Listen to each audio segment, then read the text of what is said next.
միշտ բարձրաձայնվել են տարատեսակ հարցեր, մեղադրանքներ են բարձրաձայնվել փոխադարձ եւ ի վերջո այս հրապարակումը հնարավորություն կտա, փակել բոլոր մութ անկյունները, լուսաբանել բոլոր մութ անկյունները եւ եթե իդեպ առաջին, երկրորդ կամ երկրորդ նախագահի մոտ կան որոշ վերապահումներ այդ հրապարակված բանակցություններում, փաստաթղթերում որոշ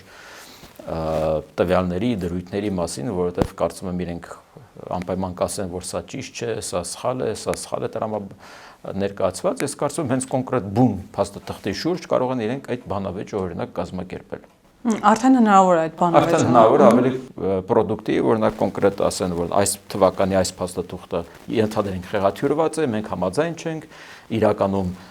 ենթատեքստ կա, չգիտեմ, այլ փաստաթուղթ կա, որ չի հրապարակվել, ես արդեն փորձում եմ կանխորոշել, թե ինչ պատրվակներ իրեն կարող են բերել եւ մենք համաձայն չենք, խնդրեմ, համաձայն չեք, եկեք բանակցենք կոնկրետ այս փաստաթղթի շուրջ։